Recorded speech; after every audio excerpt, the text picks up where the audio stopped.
En la segunda parte de esta historia sobre lo que ocurre en Israel como parte de esta cobertura especial para el grupo de medios Telemicro, vamos a ver qué se vive al día de hoy en ese estado.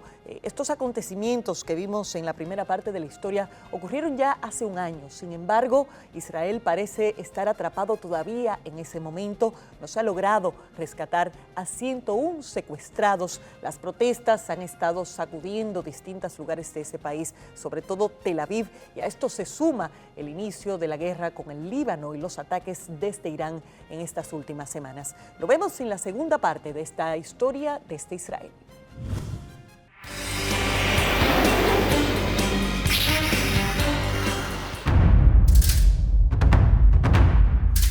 Fuera de Israel, el 7 de octubre marcó el inicio de la ofensiva israelí contra Hamás en la Franja de Gaza. Pero a lo interno, los israelíes han estado luchando su propia batalla, exigiendo el rescate de los rehenes. De 253 israelíes secuestrados inicialmente, todavía 101 continúan en Gaza. De muchos de ellos no se sabe nada. Para las familias de esos secuestrados, la tragedia de ese día todavía no ha cesado. Al contrario, a un año de la masacre, estas familias se mantienen sumidas en una profunda angustia. Ese es el caso de Niva. Su hijo Omer, de 19 años, se encontraba en el Festival de Nova y fue secuestrado en la Ruta 232. Entonces yo le escribo 7:50 de la mañana, le escribo, ¿estás bien, mami? O sea, en una expresión cariñosa. Y Omer contesta, no, estoy muerto de miedo. עד הצהריים אנחנו בשיגעון, אנחנו לא יודעים כלום, אנחנו מנסים להבין, והטלוויזיה משדרת תמונות נוראיות שבאף מקום בעולם לא רואים דברים כאלה של מחבלים בתוך הערים, של ירי, של שריפות, של נפילות. Digamos que hasta las 12 del mediodía nosotros estábamos totalmente enloquecidos, no sabíamos qué.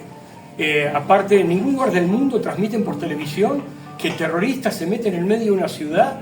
Era algo que no se ve en ningún lado. Omer sufre de colitis ulcerosa, una condición que le obliga a tomar medicamentos. בעצם החמאס שחרר סרטון שרואים את עומר בטנדר, אפשר אולי להראות את זה בטלפון, בטנדר כפות, בתחתונים, 4. Entonces se lo ve, el Hamas liberó un mensaje, ¿sí? Una peliculita, ¿sí? Donde se lo ve a Omer en una camioneta, ¿sí? Que después nos va a mandar la peliculita para que lo puedan ubicar, donde está ya atados con las manos atrás, en calzoncillos, y donde le apuntan con Kalashnikov en la cabeza. Y se ve esta camioneta metiéndose a velocidad dentro de la Franja de Gaza. Está metido en una cueva, ¿sí? No hay luz, no hay agua. El día 54 recibimos un testimonio de él. Uno de los secuestrados que estaba con él, que fue uno de los secuestrados liberados. Y contó que estaban en una oscuridad total. ¿Cómo yo puedo seguir viviendo así si mi hijo está bajo tierra? Al igual que Niva, Itzik, un argentino israelí de 72 años, pasa por la pesadilla de que sus hijos Yair y Aitán fueron secuestrados en el kibutz Niroz. No estaban en ninguno de los hospitales de la zona. Presumimos que se los habían llevado. No aparecieron ni en ninguna película ni en ninguna foto. Durante casi un mes estuvieron en condición, o sea, no sabíamos lo que pasaba con ellos. Después de un mes del ejército tomaron contacto con nosotros y nos confirmaron que estaban en carácter de desaparecidos. A mí me llevó 2 días dejar de llorar y otro par de días tratar de entender qué pasó, cómo pasó y por qué pasó. El qué pasó lo tenemos claro, el cómo y por qué creo que no solo yo, sino una gran mayoría de nosotros todavía no lo tiene claro. El testimonio de algunos de los secuestrados rescatados le confirmó a Itzik que sus hijos estaban vivos y que habían sido separados. Pero la última vez que supo algo sobre ellos fue en noviembre del pasado año. No sabes si tus hijos están vivos, están muertos, si están tirados por ahí en algún lado. Es una sensación que yo no se la deseo ni a mi peor enemigo. Las familias afectadas han ido recabando información sobre sus parientes a través de secuestrados rescatados. Es el caso de Aviva, quien regresó a Israel luego de haber sido secuestrada junto a su esposo Kit en Faratza. אותי ואת קיט לקחו מהממ"ד שלנו עם הפיג'מות. A mí y a mi esposo nos sacaron de nuestra sala de seguridad en pijama. אבל הבת שלי Pero mi hija, אמרה ella dijo, אפילו שאתה לא יודע. שאנחנו הכי חזקים בעולם, que nosotros somos muy fuertes, los más fuertes del mundo. וידעתי מהמשפט הזה Y yo sabía, שמשהו קשה מאוד קורה. y a partir de que ella me dijo que somos muy fuertes, sí, sabía que algo muy difícil estaba pasando. פילו אותו ושברו לו את הצלעות. A él lo tiraron al suelo y le rompieron las costillas ולקחו אותנו באוטו שלו. y nos secuestraron a nosotros en su auto. Aviva cuenta que ella y Kit fueron trasladados a varios lugares en Gaza, incluyendo un túnel 40 metros bajo tierra en el que no había luz y prácticamente no había aire. Aviva cuenta que estaban atados, sin alimentos, en la oscuridad. Aunque fue de vuelta a Israel, su esposo Kit sigue secuestrado. כשחזרתי לארץ, Cuando volví al país, לא יכלתי לעמוד וללכת לבד. הייתי צריכה להישען על מישהו. yo no tenía fuerza para caminar tenía que apoyarme en alguien. אז הם, המחבלים, Entonces los terroristas, לקחו מאיתנו כל זכות על אי- קיום ellos של בני אדם. nos quitaron cualquier derecho básico como seres humanos. אסור היה להרגיש, Estaba prohibido sentir, אסור לזוז, estaba prohibido moverse, אסור לדבר, estaba prohibido hablar, אסור לתקשר. estaba prohibido comunicarse. לקחו מאיתנו את האוויר.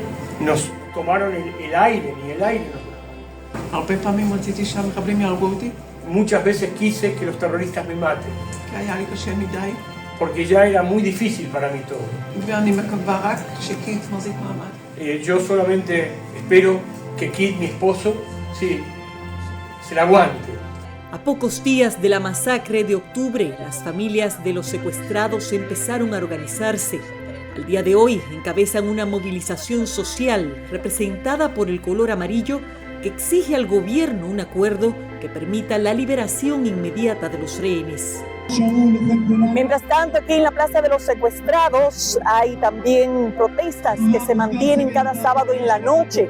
Aquí son los familiares de los secuestrados los que componen de forma principal esta protesta. El reclamo menos político, menos dirigido al gobierno y a Netanyahu y concentrado sobre todo en el reclamo de que sean devueltos ahora los rehenes que se mantienen en Gaza.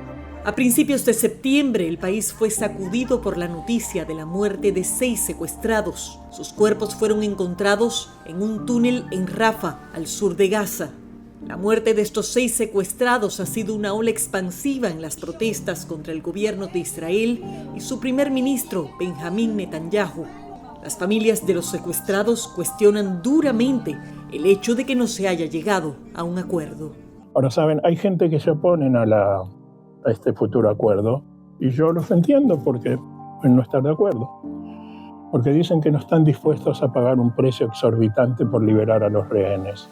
Y yo pregunto, ¿qué es un precio exorbitante? O sea, ¿cuánto cotizan mis hijos en la bolsa de los rehenes para saber qué precio van a pagar o no? Eso por un lado. Y por otro lado, a todo aquel que se opone yo tengo una propuesta interesante.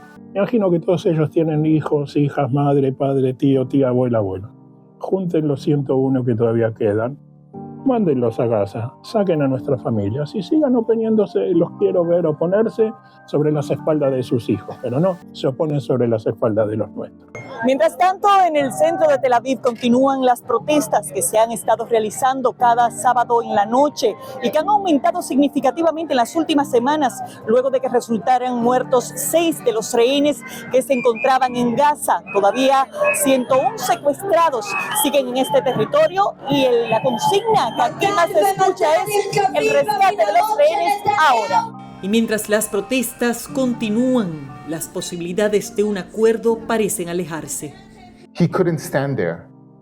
No pudieron quedarse ahí, y sabemos que había rehenes ahí. Era un espacio reducido. Imagina tu familia, parientes y seres queridos siendo encerrados así por 435 días, alimentándose solamente de semillas y dátiles, acosados por hombres armados o islamistas radicales.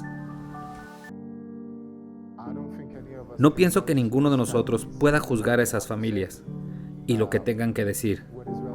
La sociedad israelí lo que está tratando de hacer es abrazarlos y ayudar lo más que podamos. Y sí, lo que ellos tengan que decir lo acepto, y es mi trabajo como representante de este gobierno hacer lo mejor que se pueda. Lamentablemente, con el pasar del tiempo y a la llegada del primer aniversario, la esperanza languidece, incluso en los más involucrados en la causa. Y en eso estamos. Lamentablemente, hace casi un año que estamos aquí y yendo por el mundo pidiendo ayuda. Y es una lucha que ya no sabemos lo que hacer. Lamentablemente ya no sabemos lo que hacer. Y mientras la guerra continúa en Gaza, el conflicto se ha extendido al Líbano, haciendo aún más difícil la posibilidad de un acuerdo, mientras las familias procuran fuerzas para seguir su lucha. Yo siempre digo, estuve secuestrada. Tengo un esposo secuestrado. Vivo en un kibutz donde murieron 64 personas. Y yo no sé cómo puedo seguir viviendo. Pero yo voy a seguir. Lo voy a hacer por Omer. Lo voy a hacer por Kit, lo voy a hacer por las niñas. Y lo voy a hacer por todos los que están allá. Desde Israel, para Zona 5, reportó Laura Castellanos.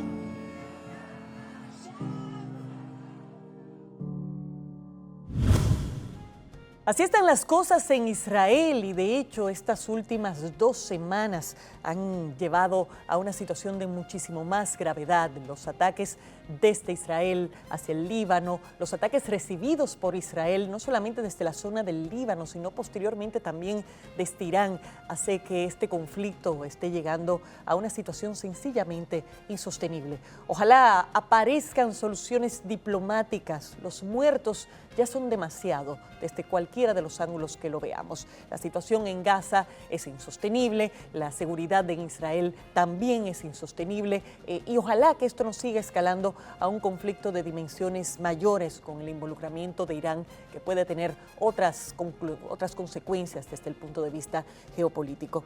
Desde aquí nuestro deseo de que la paz regrese a Israel, a Gaza, al Líbano y que el Medio Oriente pueda superar este capítulo que sin dudas va dejando un rastro de muerte para todos los países de la zona.